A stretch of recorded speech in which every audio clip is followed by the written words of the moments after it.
하나님의 말씀은 요한계시록 1장 3절을 읽겠습니다. 이 예언의 말씀들을 읽는 자와 듣는 자들과 그 가운데 기록한 것들을 지키는 자들은 복이 있나니 그 때가 가까움이라. 성경 66권의 만능 열쇠 요한계시록 원전 강해. 오늘은 1장 3절을 가지고 마카리우스의 복의 만능 열쇠라는 제목으로 은혜를 나누겠습니다. 그래서 요한계시록은 하나의 분기점이 있어요. 사도 요한이 나는 요한복음과 요한일서를 통해서 예수님이 하나님이 독생자로서 피를 흘리셨다는 것을 증언했는데 요한계시록은 그게 아니라는 거예요. 바로 이제 앞으로 나올 1장 5절에 한번 볼까요? 요한계시록 1장 5절. 또 믿음의 증인으로 죽은 자들 가운데서 마다들 되시고. 마다들을 증언하는 것이 요한계시록. 독생자를 증언하는 것은 요한복음과 요한일서. 그래서 이제 3절에 본격적으로 나옵니다. 이 요한복음과 요한일서와는 달리 요한계시록의 예언의 말씀들을 읽으면 어떤 일이 벌어지는지가 요한계시록 1장 3절에 나옵니다. 같이 볼까요? 이 예언의 그 말씀들을 읽는 자와 듣는 자들과 그 가운데 기록한 것들을 지키는 자들은 복이 있나니 그 때가 가까움이라. 여기에 이 예언의 말씀들, 로고스가 아니라 로구스, 복수예요. 그죠? 이때는 하나님의 논리라는 개념이 아니라 하나님이 하신 말씀, 예언의 말씀들을 이제 나타내는 복수니까. 예언이라는 말은 무슨 말일까요? 예언. 프로페테이아는, 프로는 앞으로, 바깥으로라는 뜻이에요. 바깥으로. 페테이아는 헬라어로 빛을 포스라고 그래요. 그래서 포스에서 나온 말이 사진 찍다 할 때 포토란 말이에요. 하나님의 속마음을 사진 찍어서 내놓는 것, 그게 예언이에요. 우리가 생각할 때는 예언은 앞에 나타날 일을 미리 말하는 것이 예언이지만 성경에서 예언은 앞이 아니라 앞뒤, 과거, 전후, 과거, 거기 관계없어요. 하나님 속에 있는 마음을 알 수 있도록 사진 찍어서 내보내는 것이 예언이고 그런 사람을 예언자, 선지자라고 하는 거예요. 그러니까 요한계시록은 바로 요한계시록 전체가 뭐예요? 이게 예언이라고. 하나님의 속마음을 탁 사진으로 찍어서 우리에게 쫙 보여준 거예요. 그러니까 이 예언의 말씀들이 한마디로 하면 요한계시록이라는 뜻입니다. 요한계시록을 읽는 자와 요한계시록을 듣는 자들과 요한계시록을 주목하는 자들은 복이 있나니 그런 뜻입니다. 그죠? 근데 여기 가만히 보면 읽는 자는 단수예요. 그 듣는 자들은 복수와 또 그걸 주목하는 자들은 복수야. 왜 읽는 자가 단수일까요? 요한계시록은 한 권밖에 없어요. 원래가. 지금은 많이 복사도 나오고 필사했지만 요한계시록 1장 11절에 보면 사도 요한한테 이것을 한 두루마리에 써서 여러 두루마리를 많이 만들어서 이렇게 펼쳐주는 것이 아니라 한 두루마리에 써서 이거를 7개에 돌려가면서 보라는 것이 그러니까 요한계시록의 두루마리 책이란 말이에요. 그죠? 그러니까 이거 읽을 때는 한 사람밖에, 그죠? 한 두루마리니까 읽는 사람은 한 사람일 거 아니에요. 근데 이제 듣는 사람들은 많이 있겠죠? 예, 요 내용이. 그러다 보니까 이걸 읽는 사람은 요한계시록이 한 개밖에 없으니까, 그러니까 읽는 사람도 한 사람이겠죠? 그걸 이제 듣고 그걸 주목하는. 여기 지킨다는 말은 그거를 행동으로 지킨다는 말이 아니에요. 주목해. 요한계시록의 내용이 어떤 것이 들어있는가 그것을 지켜보는 자. 그 자들이 복이 있다고 되어 있습니다. 근데 여기 이제 읽는다는 것이 거기 헬라어로 하면은 아나 기노스코. 기노스코는 아는 거예요. 아나라는 것은 다시. 그러니까 그 읽는 게 그냥 글자를 따라가면서 이렇게 우리가 글자를 보면서 뭐 읽는 거 그게 성경에서 말하는 읽는 게 아니란 말이에요. 요한계시록을 아는데 그걸 다시 알려고 이 내용을 그러니까 완전히 그 파악하는 그런 것을 성경에서 읽는다라는 단어를 써요. 아나기로스코라서 그걸 그러니까 아주 이거를 읽는 사람도 이걸 잘 이해를 해야 돼. 거듭거듭. 그래서 듣는 사람도 물론이고, 근데 여기서 지키는 자들, 복이 있다고 되어 있습니다. 이 복이라는 거, 예수 믿는 사람들이 좋아하는 게, 모든 사람도 좋아하지만 복을 좋아하잖아요. 근데 성경에서 복은 두 가지가 있습니다. 그죠? 창세기 1장 28절에 맨 처음으로 나오는 복이 있어요. 그죠? 인간을 창조하신 다음에 영이 없는 사람들 창조하셔놓고 생육하고 번성해서 땅에 충만하라. 그 말씀이 나오죠? 그 사람들은 막 짐승처럼 새끼 많이 나가고 번식하라는 거예요. 그때 주신 복이 동사로는 바라크, 그 명사로는 베레카라고 그러는데 그런 복은 창세기에서 주시는 그 복은 세상에서 받는 복이에요. 이 세상을 떠나서는 아무 효력이 없는 복. 이 세상이 잘 되는 복. 그 복은 누구한테 주셨을까요? 예수 믿는 사람한테 주신 게 아니에요. 이 지구상에 태어난 사람들이 하나님의 창조 질서에 무릎을 꿇으면은 하나님의 창조 질서에 순응하면은 다 받을 수 있는 거예요. 그죠? 농사 짓는 사람이 하나님의 창조 질서를 잘 지키면 농사를 잘 지을 수 있어요. 그죠? 뭐 과학자도 마찬가지고 모든 사람이 그 복이란 단어는 무릎이란 단어입니다. 무릎. 그러니까 하나님의 창조 질서에 무릎을 꿇으면은 형통하게 돼 있는 거예요. 그것이 이제 전반적인 복으로 돼 있는데 여기 요한계시록의 복은 그 얘기가 아닙니다. 요한계시록의 복은 여기에 복이 마카리오이 복수고 마카리오스라고 합니다. 마카리오스. 그 마카리오스 복에 들어가기 전에 잠깐 그 전에 예언과 방언에 대해서 한번 살펴보고 들어가겠습니다. 방언을 글로사라고 그러고요. 예언을 프로페테이아라고 그러는데 방언이란 말이요. 원래 글로사는 그냥 다른 말이 혀예요. 혀가 흔들리면서 이게 말이 나오잖아요. 그래서 혀를 글로사를 이제 우리말 성경에서 이게 방언이라고 해놨는데 이 방언 중에서 성령의 은사로 나오는 방언이 있죠. 랄랄랄랄라 따따따따따 이렇게 하는 그 방언은 처음에 나온 것이 마가복음 16장 17절 볼까요? 믿는 자들에게는 이런 표적이 따르리니 곧 그들이 내 이름으로 귀신들을 쫓아내며 새 방언을 말하며 여기 믿는다는 건 뭘까요? 여기도 아우리스트야. 이때 마가복음 마지막에 이 말씀하실 때는 사도들에게 나가서 복음 전할 때 그때 이런 표적을 통해서 사람들이 믿게 한다는 거예요. 그러니까 사도들이 그러니까 복음을 전할 때 순간적으로 믿으면 이런 현상들이 나타난다는 거예요. 믿는 사람은 사도들에게 항상 이런 일이 나타나는 것이 아니라 복음을 전하는 순간에 그 믿음으로 복음을 전하는 순간에 이게 나타나. 그래서 거기는 아오리스트입니다. 그러니까 그 순간적으로 믿는 거예요. 일반적으로 예수를 믿는다, 예수를 향하여 믿는다는 항상 현재 분사입니다. 그거는 계속해서 진행되는 거예요. 근데 마가복음 16장 17절에 보면요, 항상 믿는 사람한테 이런 일이 나타나는 것이 아니라 어느 순간에 하나님이 이를 나타내기 위해서 그런 일이 방언으로 나오게 한다는 것입니다. 그때의 방언은 새 방언. 그러니까 어떤 우리가 언어라는 것이 아니라 이때 새라는 것은 지구상에 없었던 것이라는 뜻이에요. 지구상에 새로운 것.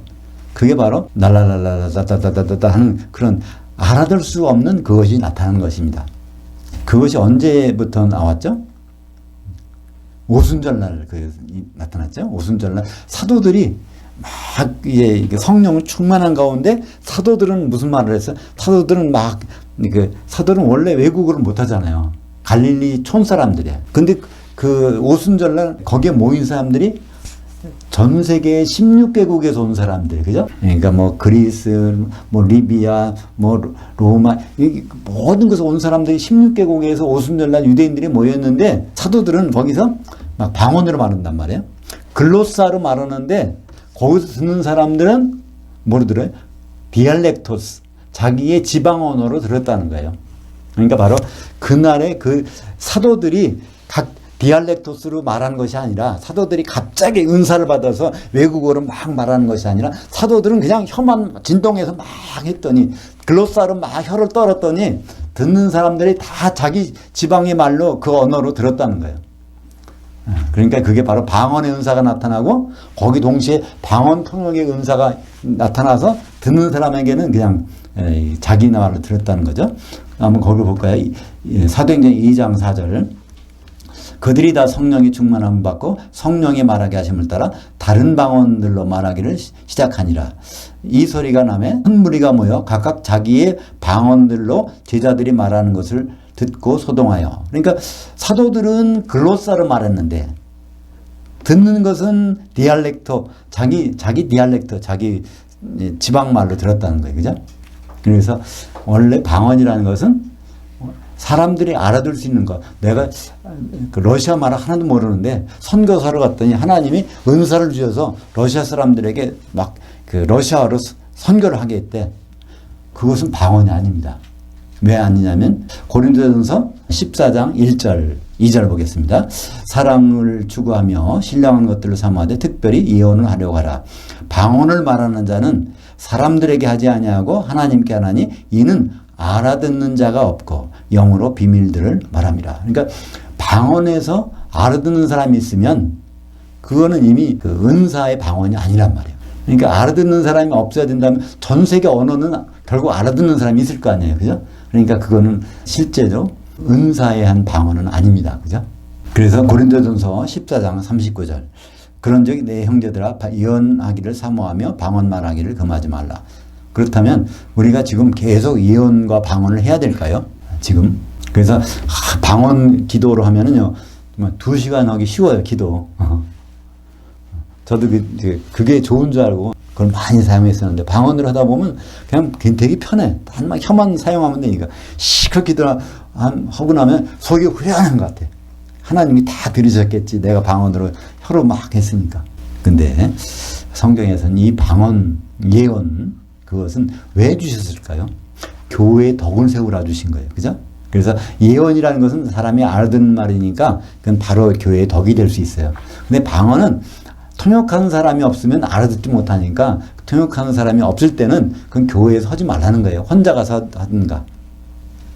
그래서 예언과 방언은 하나님의 속마음을 어떤 형식이든지 교회에 알려서 덕을 세우게. 덕을 세운다는 말은 건축한다는 단어입니다. 건축이란 교회의 건축. 하나님의 몸을, 그리스도의 몸을 만드는데 이 방언과 예언은 유용한 것이었습니다. 왜 그러냐면 그때 초대교회 때는 신약 성경이 완성이 안 됐어요. 그러니까 사도들이 가는 곳에 제한되어 있으니까 사도들이 안 갔을 때는 어떻게 해야 될까요? 하나님께 은사를 받은 사람들이 그 말을 통해서 그걸 하나님 뜻을 알아야 되니까. 근데 사도들이 말이 다 기록돼서 완전히 완성됐을 때는 이게 필요할까요? 필요 없을까요? 하나님의 예언의 말씀들이 완성됐을 때는 더 필요가 없어요. 더 다른 게 나온다면 헷갈리잖아요. 그죠? 그래서 지금은 사실 이 방언과 예언이 필요가 없습니다. 왜냐하면 온전한 예언이 100% 하나님의 합당한 예언인 요한계시록이 우리에게 주어졌기 때문에 거기다 그 부족한 책을 보면서 뭐 도움을 받겠어요? 그러니까 대학교까지 졸업한 사람이 좀 내용을 알고 싶어요. 초등학교 교과서를 가지고 잘 읽어본다면 이건 참 나쁜 건 아니지만 그런 할 필요가 없죠?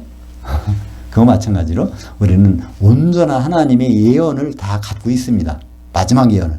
그러니까 그 안에서 깨달으면 되는 거예요. 그래서 고린도전서 13장 9절 같이 보죠. 우리는 부분적으로 알고 부분적으로 예언하니 온전한 것이 올 때에는 부분적으로 하던 것이 패하리라. 이것은 고린도전서 그 시대 초대교회 아직 성경이 안 됐을 때는 부분적으로 예언하고 부분적으로 방언하고 방언 통역하고 하는 것 그런 게 했다는 거예요. 근데 그게 언제까지? 온전한 것이 올 때에는 이 부분적으로 예언하고 부분적으로 방언하던 것 그게 헤어진다는 것입니다. 그러니까 사도 바울 있을 때는 이게 헤어지지 않았어요. 그죠? 언제 헤어졌을까요? 온전한 것이 올 때인데 사람들이 온전한 것을 많이 오해합니다. 온전한 것은 예수님 만났을 때라고 생각해요. 예수님 만났는데 그가 지금 예언 방언 해? 그러나 예수님 만나기 전까지 예언과 방언해야 하나님 뜻을 알지 이렇게 생각합니다. 근데 이 문맥을 잘 보면요. 앞에 부분적으로 방언하고 예언하고 그런 얘기 하다가 바로 고린도전서 13장 9절 10절이 있는 것입니다. 부분적으로 하는 것, 예언과 방언 그것이죠. 근데 온전한 것은 예수님이 아니라 예수님이라면은 그것이 헬라어에는요. 남성과 여성, 중성이 있어요. 예수님이라면 남성으로 써야 되는데 그것이 중성으로 썼어. 중성이라는 얘기는 사람이 아니라 어떤 일이 나타난다는 거잖아요. 어떤 일이요. 그러니까 그 어떤 일은 온전한 것이라는 것은 부분적인 것이 아닌 것. 그러니까 온전한 예언이죠. 하나님의 완전한 예언. 그것이 딱 하나님, 더 이상 하나님은 예언을 필요 없어. 그게 요한계시록이 주어진 그 다음부터는 다른 예언이 있어서는 안 되죠. 더해도 안 되고 빼도 안 되니까, 그죠? 거기 보면 온전한 것, 토텔레이온, 중성을 썼습니다. 토텔레이온. 이것이만 남성이라면요, 호텔레이오스라고 해야 돼요. 호텔레이오스. 이것이 중성이기 때문에, 중성이면은 그 온전한 예언 말하는 것이죠. 요한계시록이 정말 온전한가, 온전하지 않은가는 요한계시록 22장 18절과 19절을 보면 알 수 있습니다. 볼까요? 이것을 더하지도 못하고 빼지도 못하니까 이게 온전한 거죠. 같이 보죠. 18절, 19절. 요한계시록 22장. 내가 이 두루마리 예언의 말씀들을 듣는 모든 사람에게 증언하노니 만일 누구든지 이것들 외에 더하면 그 하나님이 이 두루마리에 기록된 재앙들을 그에게 더하실 것이요. 만일 누구든지 이 두루마리 예언들의 그 말씀들을 제하여 버리면 그 하나님이 이 두루마리에 기록된 생명나무와 및 그 거룩한 성에 참여함을 제하여 버리라. 이 예언의 말씀들은 뭘까요? 요한계시록이에요. 그죠? 예언의 말씀, 이 예언의 말씀들, 그게 바로 1장 3절에 나오는 예언의 말씀이잖아요. 이 요한계시록에서 뭐를 더하거나 덧붙이거나 하면은 요한계시록에 나와 있는 모든 재앙, 그건 불 섞인 유리바다하고 불 못 들어가는 거, 그것만 해도, 그죠? 그거 보내겠다는 거니까 누가 감히 요한계시록보다 더 덧붙이겠어요? 요한계시록 읽어본 사람은 절대로 더하지 않습니다. 근데 더할 것뿐 아니라 뺄 수도 없다는 거예요.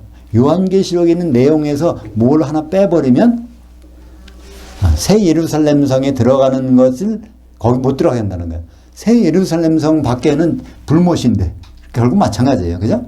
요한계시록에 있는 예언의 말씀에서 더해도 불못 가고 빼도 불못 가는데 그러면 요한계시록은 어떤 말이죠? 온전한 하나님의 예언이란 뜻이죠. 그죠? 그러니까 이걸 더 이상 가감할 수 없으니까. 그러니까 고린도전서 13장 10절에 나오는 온전한 것, 그것은 요한계시록일 수밖에 없습니다. 그래서 요한계시록을 보면 거기에도 글로사라는 말이 나와요. 글로사. 근데 이것은 하는 그런 방언이 혓소리가 아니라 거기에서는 이게 언어입니다. 언어. 그러니까 요한계시록이 나올 때는 더 이상 방언이 없다는 거예요. 그러니까 그 방언은 성령의 은사가 아니라 어느 나라 말이에요. 그 지방 말을 뜻하는 거죠. 요한계시록 14장 6절. 또는 보니 다른 천사가 공중에 날아가는데 땅에 거주하는 자들 곧 모든 민족과 종족과 방언과 백성에게 전할 영원한 복음을 가졌더라. 거기에 방언이 나오는데 이 방언은 성령의 은사로 혓소리가 아니라 이거는 정식 언어입니다. 그 지방에 따라서 다 언어가 다르게 지방 언어를 여기서 방언이라 있고 똑같은 헬라어는 글로사입니다. 글로사. 그러니까 헬라어는 똑같지만 혀를 뜻할 때도 있고 성령의 은사를 뜻할 때도 있는데 요한계시록에 항상 그 지방의 말을 글로사, 방언이라고 말하고 있습니다. 그러니까 고린도전서에 나오는 사도행전에 나오는 그런 게 아니라 그 나라의 그 지방의 언어, 그것을 혀라는 단어, 똑같은 단어를 사용하고 있는 것이죠. 그러니까 다시 말해서 요한계시록에서는 이미 성령의 은사에 대한 방언이 필요 없다는 거예요.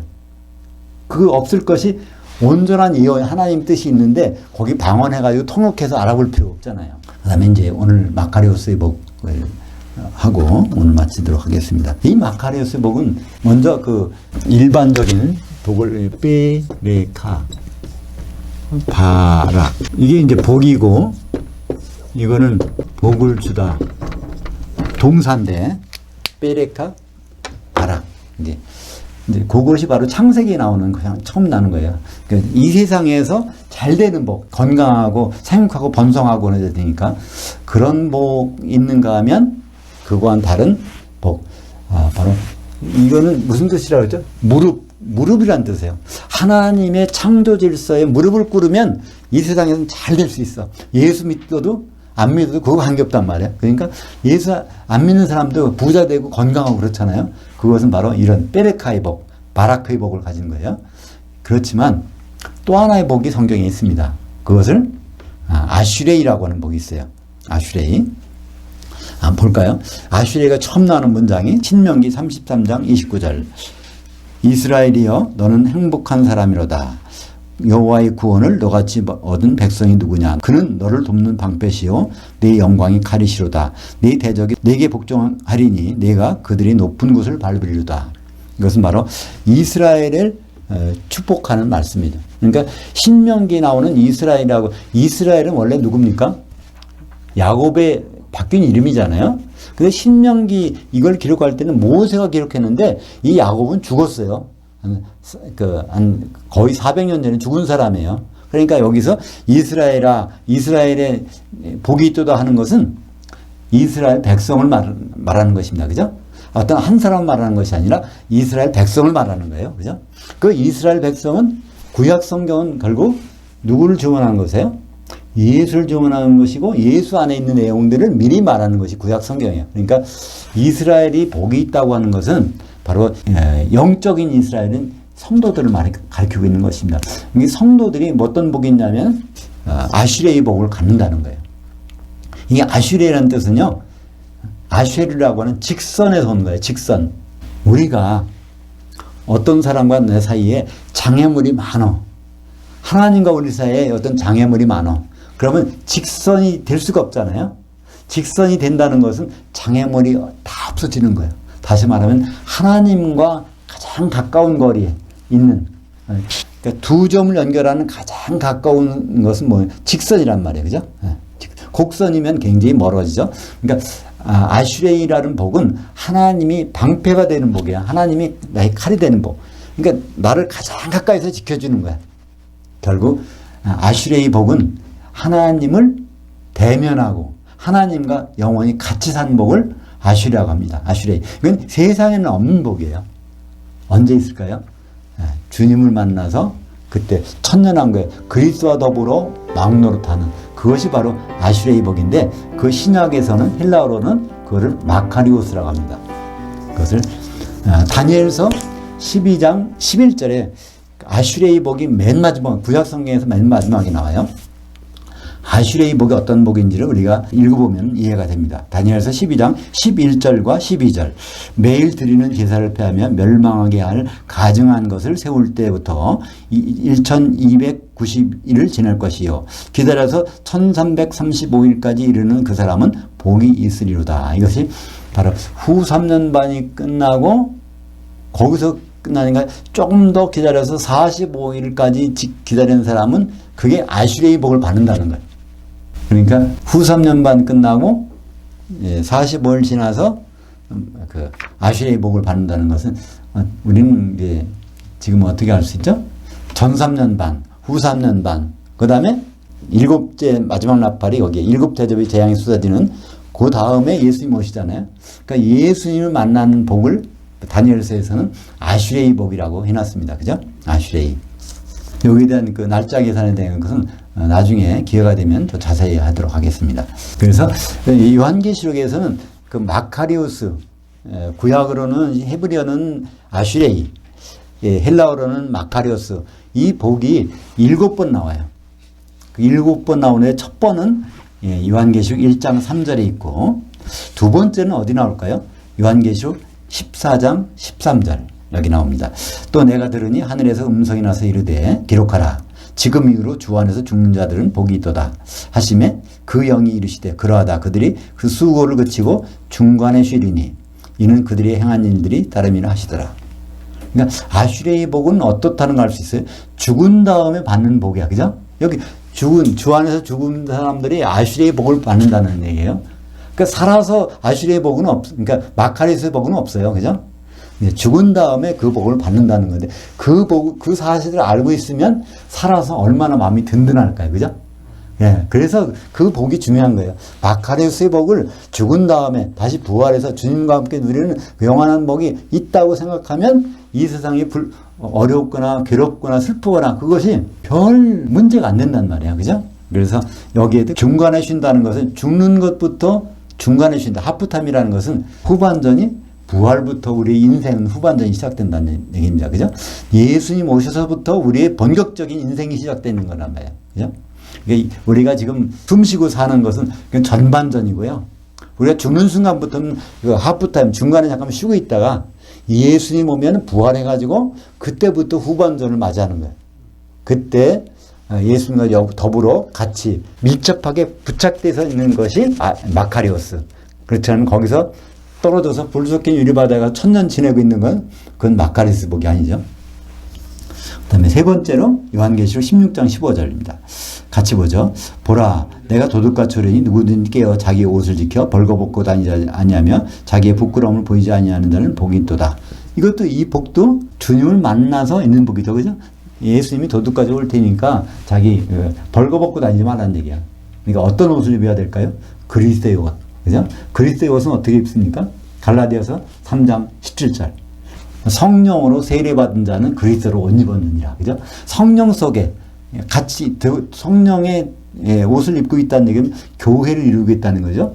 그렇지 않은 거는 부끄러움을 당하는 거예요. 옷을 입고 있어야 돼. 성령의 예복을 입고 있으면 그건 마카리오스의 복이 보장이 되는 것입니다. 네 번째 볼까요? 네 번째 요한계시록 19장 9절. 천사가 내게 말하되 기록하라. 그 어린 양이 혼인잔치 만찬의 첫 청함을 받은 자들은 복이 있도다 하고 또 내게 말하되 이것은 그 하나님이 참되신 그 말씀이라 하기로. 여기 혼인잔치 만찬. 혼인잔치는 뭐가 있다고 했죠? 두 가지가 있어요. 그죠? 점심, 저녁이 있어. 근데 만찬까지 가는 사람이 마카레스 복. 그러니까 주님과 영원 천년왕국에서부터 영원히 지내는 거예요. 근데 이 만찬이라는 단어가 우리말 성경에는 빠져 있어요. 흠정역에는 아마 있을 겁니다. 그죠?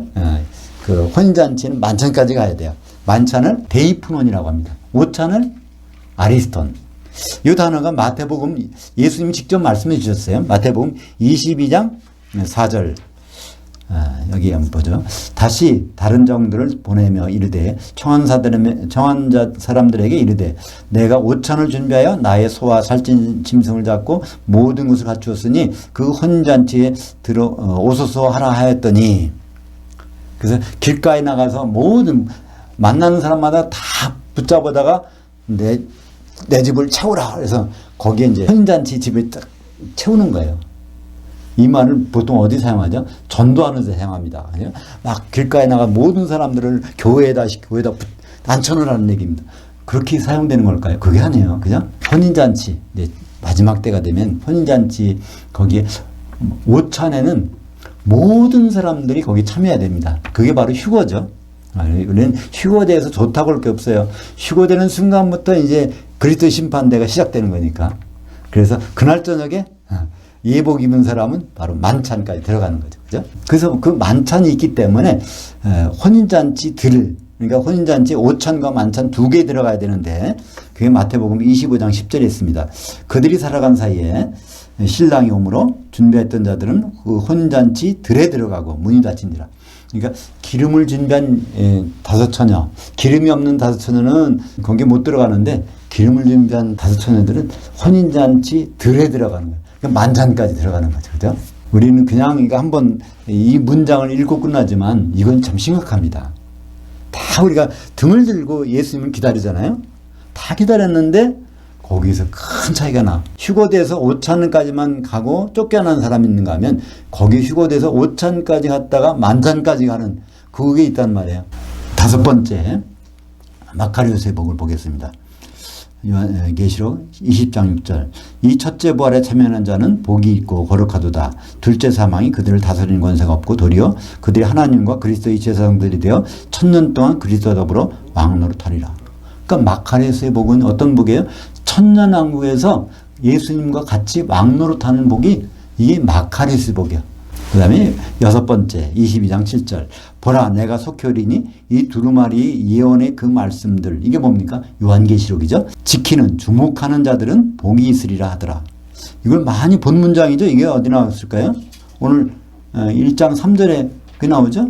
1장 3절에는 읽는 자와 듣는 자들과 지키는 자들은 복이 있다고 그랬는데 이거 똑같은 문장이 요한계시록 22장 7절에 있는데 차이점이 있어요. 여기에는 지키는 자가 단수예요. 1장 3절에는 지키는 자, 주목하는 자가 요한계시록을 주목해 보는 자가 교회에서 덩달아서 이걸 주목해 보는 거로 끝나는 줄 알았더니 마지막에 요한계시록 22장 7절에는 교회에 덩달아서 같이 있다고 다 되는 것이 아니라 각 성도가 이걸 주목해서 보는 사람이 그 사람 진짜 복 있다는 거예요. 그죠?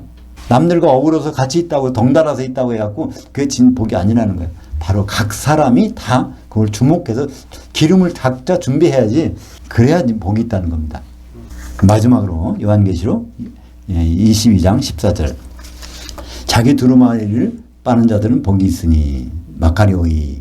이는 그들이 그 생명나무에 나아가며 문들을 통하여 그 성에 들어갈 권세를 받으려 함이로다. 두루마기라는 것은 외투예요. 외투는 뭘 의미할까요? 사람의 행위를 나타냅니다. 행위를 어디에 빠를까요? 어린 양의 피, 그죠? 어린 양의 피에. 그러니까 아무리 더러워도 어린 양의 피는 모든 것이 아주 의롭게 되는 거야. 그러니까 심지어 666%를 받은 사람, 그건 끝난 사람이잖아요. 그러나 설사 그런 일이 있더라도 예수님을 만나기 직전까지 이거를 두루마기 피에 빠른 사람은 그 생명체 이름이 기록되고 그 성에, 예루살렘 성에 갈 수 있다는 말입니다. 그죠? 그러니까 이 마카리오스의 복이 얼마나 중요한지 우리는 다시 한번 생각할 수 있습니다. 이 현실 세계에선 마카리오스의 복이 우리를 밥 먹여주는 게 아니에요. 그죠? 우리에게 어느 도움을 주는 게 하나도 없는 것 같아. 그러나 큰 도움이죠. 어떤 도움일까요? 우리를 편안하게 해주고 우리에게 큰 위로를 주니까, 그러니까 마카리오스의 복이 없다면 사는 게 아니에요. 그죠? 돈 많다고 건강하다고 이게 사는 걸까요? 마카리오스 복. 죽은 다음에 후반전을 시작할 주님과 더불어 거기 있을 그 복이 확실하다면 그 힘으로 인해서 좀 병이 나거나 환경이 어지러운 환경이 있거나 좀 어떤 사고를 당하거나 그래도 순간적으로는 힘들지만 그 마카리오스의 복이 확인된 사람은 그 문제를 쉽게 다 헤쳐날 수 있는 것이죠. 이 마카리오스의 복이 바로 오늘 제목처럼 마카리오스의 복의 만능 열쇠. 마카리오스 복. 이 복을 받는 것은 이 요한계시록, 이 예언의 말씀들이라는 것은 요한계시록이니까 요한계시록을 읽고 듣고 이걸 지킬 때 마지막에 보니까 개인적으로 각자 자기가 그걸 요한계시록을 다 지켜봐야 돼요. 예수님이 어떤 모습으로 어떻게 오시는데 내가 어떻게 준비하고 있으면 될까? 그거를 주목하는 사람은 마카리오스 복이 있어요. 그러니까 천년왕국에서 주님과 더불어 왕노릇하는 복이 보장되는 것은 기도 많이 하고 성경 많이 읽고 좋은 일 많이 해서 되는 것이 아니라 바로 이 요한계시록을 잘 주목해서 보는 것, 그게 있다는 거니까요. 이건 하나님이 보장해 주신 마지막 예언의 말씀으로 보장한 거니까 그 틀림없잖아요. 그죠? 그래서 이 요한계시록이 얼마나 복된지 몰라요. 그죠? 요한계시록은 어떤 목사님이 읽으라고 어떤 그 성경학자 읽으라고 준 게 아니에요. 봐요.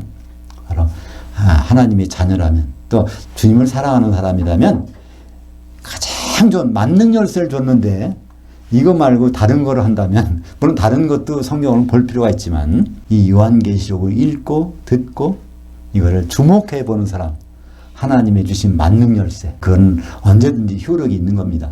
그러니까 이 세상에서 뿐만 아니라 다음 세상에서 엄청난 효력이 있는 만능 열쇠 받은 것을 감사할 수밖에 없는 것입니다. 기도하겠습니다. 하나님 아버지, 우리에게 어마어마한 복의 만능 열쇠를 주신 것을 감사합니다.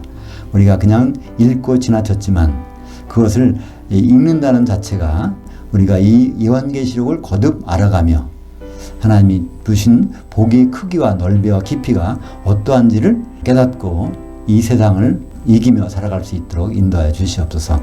예수님의 이름으로 기도합니다. 아멘.